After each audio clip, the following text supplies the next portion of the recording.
movies. I think most people do. It's a form of escape, and who doesn't want to escape from their lives once in a while? My favorites are the romantic comedies. You know, Julia Roberts, Sandra Bullock, Meg Ryan, Amy Adams, Jennifer Aniston. They're the best. They help me forget. They let me escape the reality of my own life, even if it's for only just a few hours sometimes. I don't like the dramas nearly as much as I like the romantic comedies.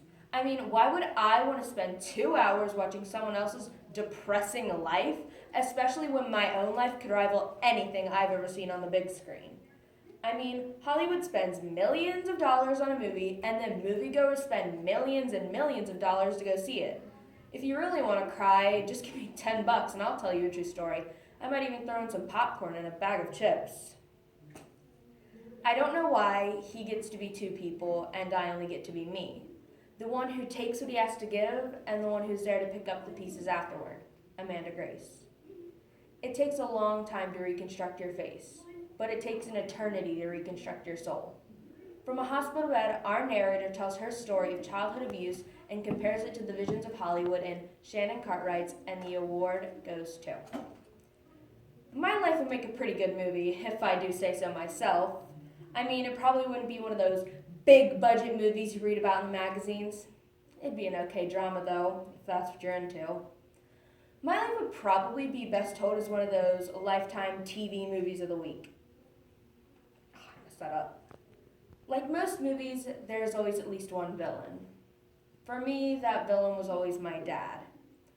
He was scarier than Cruella de Vil and Darth Vader combined. It's hard to admit it, but my father used to abuse me when I was younger. It started out with him just playing around. He'd pinch me. He liked to see what kind of mark he could make on my skin. Mother would be up at a bridge party playing cards with her girlfriends. When she would come home, I would tell her what happened, and she'd look at the red welts on my arms and legs, and she told Dad to remember I was only a baby at the time. He shouldn't be so rough with me. He'd laugh and try and make a joke out of it by saying, "We were only roughhousing, honey. If I was too rough, why didn't she say anything?" And then, when Mother wasn't in the room, he'd tell me I was a little tattletale, and if I knew it was good for me, I wouldn't say anything anymore. As the years passed, Dad's playing around transformed into something a little more serious. There was one week back a few years, Mother had to go visit my grandmother in the hospital. My grandparents lived out of state, so with my grandma in the ICU, there wouldn't be anyone to look after me. Mother felt safe to leave me with Dad. I mean, he was my father. He'd look after me like his life depended on it. Right? Mother hadn't even been gone one day when Dad decided I would be his full-time servant. I was still very young, around 5, 6 or so. While Mother was tending to our grandmother 600 miles away, I was now tending to Dad's every whim. If I didn't get whatever he wanted fast enough, he'd grab me by the arm and take the cigarette hanging out of his mouth and hold it so close to my skin, I could feel the heat starting to smolder there. He'd say, "The next time I ask you to do something, I think you need to move a little quicker." I just remember not being able to look him in the eyes. He'd then make me say I was sorry. I'd say the words, but I didn't mean them. How could I mean them? The only thing I was sorry for is that I didn't have a father that loved me like the ones I'd seen on television. When my grandmother got better, Mother came home. Dad said he was glad she was back and that I had been a pure angel. He said he had no idea how much help a little girl could be around the house. With nothing seeming out of order, Mother thanked me for being such a good little girl. I never understood how Mother couldn't see Dad for what he really was. Maybe Dad never did anything about Mom to make her suspicious. I'll say that one thing though, that old saying about Mother's intuition didn't apply in my house. In Mother's eyes, Dad was just as perfect as the day she met him.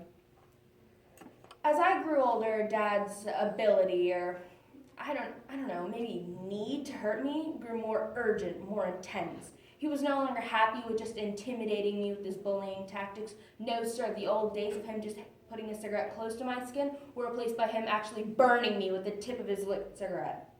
Well, you know what they say, who needs acting awards when I can have all these trophies on my arms?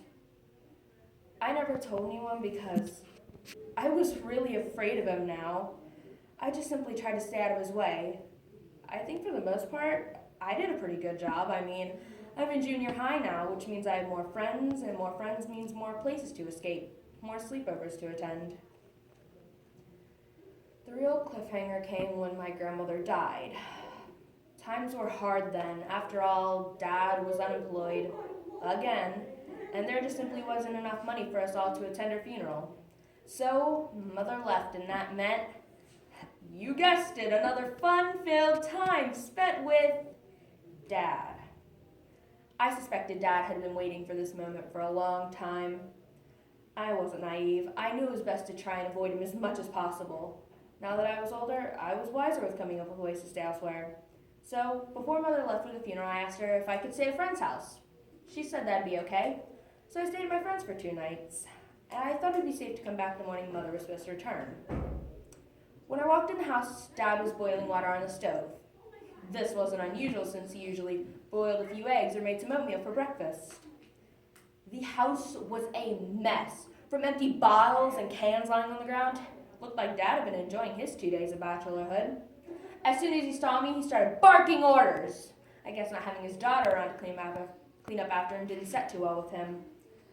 He yelled at me to clean up the house before Mother returned home from the airport.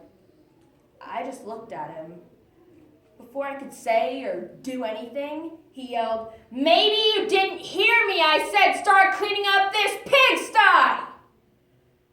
I know I shouldn't have said anything. I know I should have kept my mouth shut, but I just couldn't. There was so much hatred in his voice. I just blurted out, "Well, at least now you admit what type of animal lives here!" That was all it took. He grabbed me by the arm and forced my hand into the boiling water. Of course, the first thing that goes through your head at this moment is pure shock. I can't believe this is happening. I quickly drew my hand from the water, ran to the sink and turned on the cold water, trying to relieve as much sting from my now throbbing fingers as possible. It didn't take but a second or two before the skin started to peel away. It was like it was moving on its own accord across my knuckles. Knowing I had nothing to lose, I decided to charge towards Dad, hitting and slapping him as hard as I could. Never underestimate the power of a man filled with hatred. He grabbed me by the hair with one hand and grabbed a pot of boiling water with the other. As I was screaming and crying, trying to get out of his grasp, he poured the boiling water over my head and down my back. I was screaming and crying, just as Mom walked in. "Welcome home, Mom.